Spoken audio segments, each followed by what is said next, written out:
When we lose someone that we dearly love, the grief leaves an ache that never truly fades, a pain that becomes a quiet companion. Today I'm opening up and sharing this part of my journey, not because it's easy, but because together I hope we might find a measure of comfort in knowing we're not alone.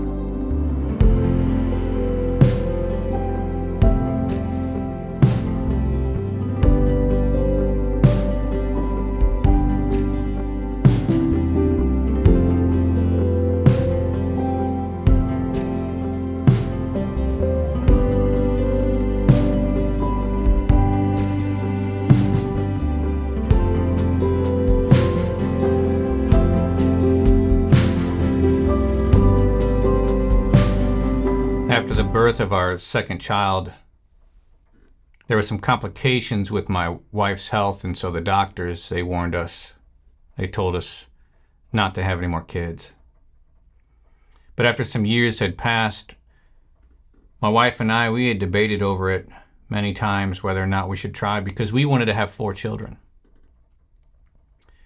And so after some contemplation and praying, we decided we were going to try.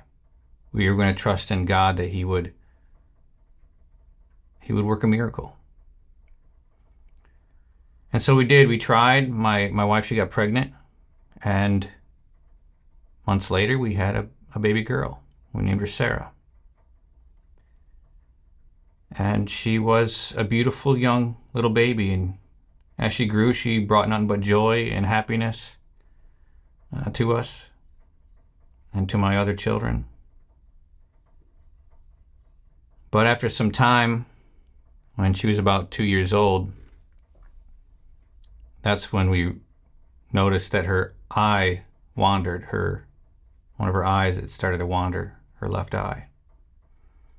And so we took her to the doctor, probably just for a routine visit or whatnot, and the doctors, they took a look at her and they asked us questions, were there any kind of other symptoms other than the eye, and so they diagnosed her with a lazy eye.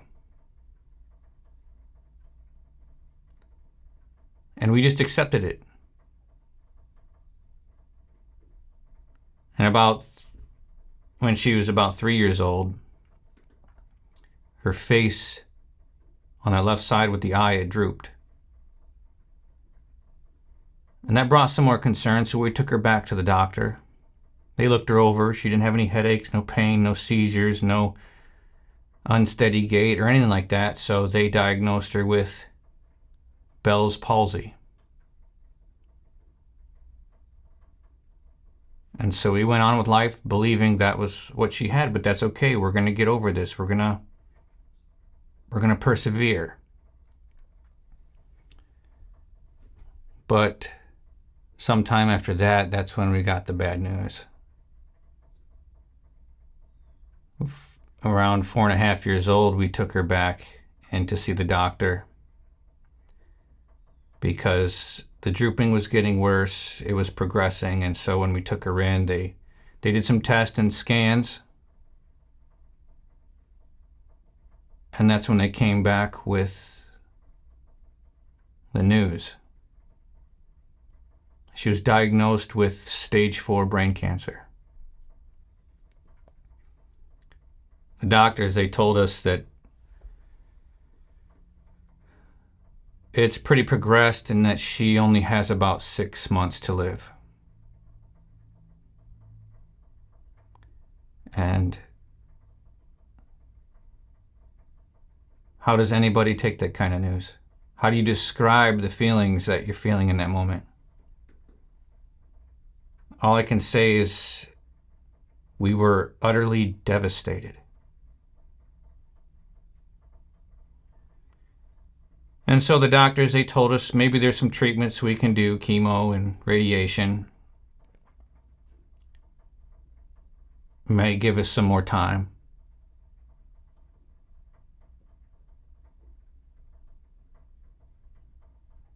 And wasn't too long after that, we went back to visit the doctor again, and she started losing control over her gait, her walk, her leg on that side started to become weak. So the doctors, they did some more scanning, and they came back with even some more devastating news. They told us that she was actively dying.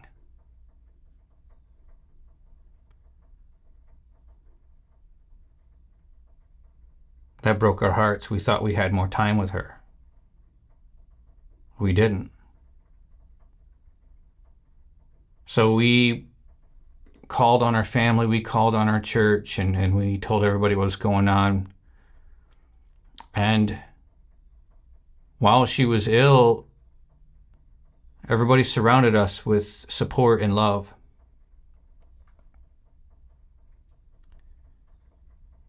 And we all got together in the hospital room together. Church, family, friends. And watched as that precious little child, as she slowly slipped away. And there is no words that can express how that feels.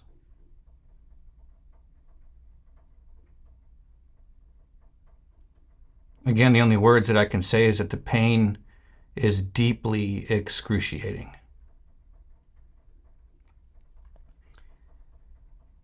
It broke me. And it broke my wife even more.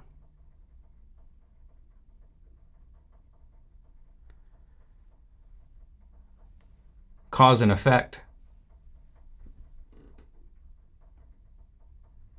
For me, I felt the urge to withdraw. And my wife did. She built these walls in her heart, and you couldn't reach her anymore. She wasn't the same person anymore. And I remember my dad and my mom, they lost their child, my brother, and their marriage fell apart because of it. And I didn't want that same for my family. So I tried so hard to keep my family together. I made a decision that I was going to open my heart more. I wasn't going to close it off and push people away. But rather, I'm going to try to love my kids more. I'm going to try to love my wife more. Because there was evidence right there in front of my eyes. We don't know how much time we have with one another.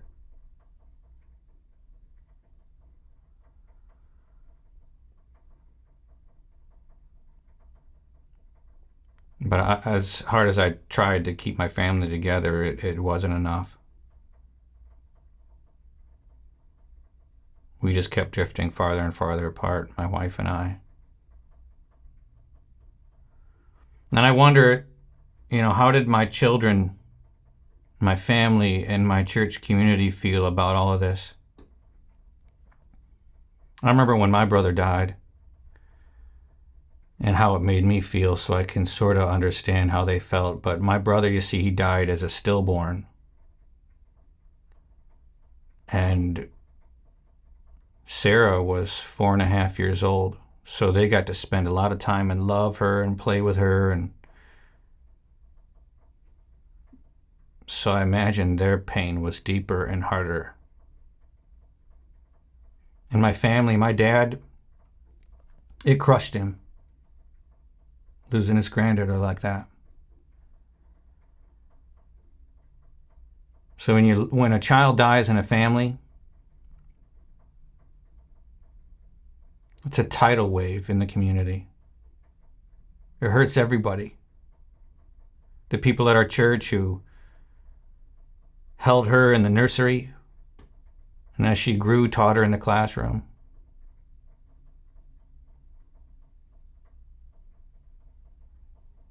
And as time progressed,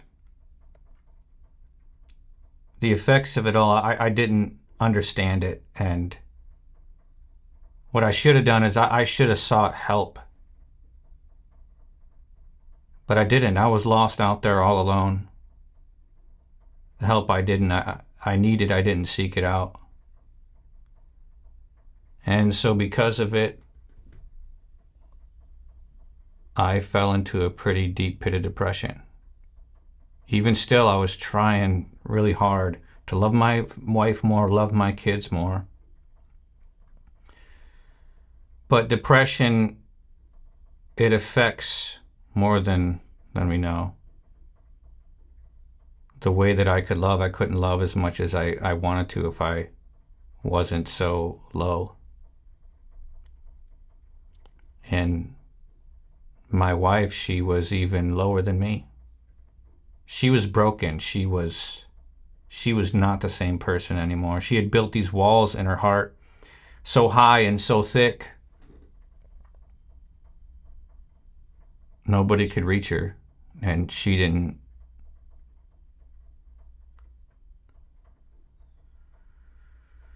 And so she left. And the way that she left too, it was hard.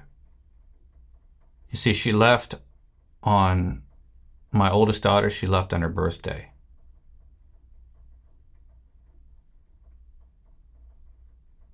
And I tried to get her back, and she did come back, but then not much later, she left again. We got up Christmas morning,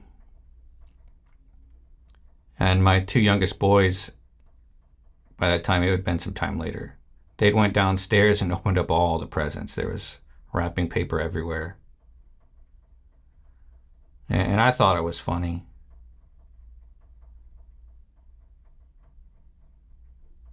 But my wife, she didn't think it was funny. She wanted to experience all the kids open up their gifts and, experiencing that joy time and time again as they opened up their gifts. And so she says, I need to go for a walk. I need to cool off. So I said, okay. And she walked out the door and never came back.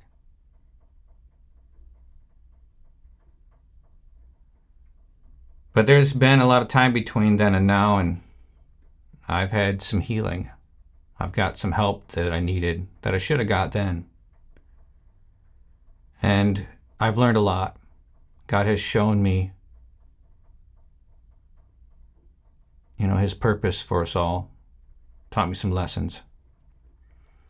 So if you want to hear about those lessons, come back to the next video. And it is my hope that I can share some things that I've learned, and we can all grow.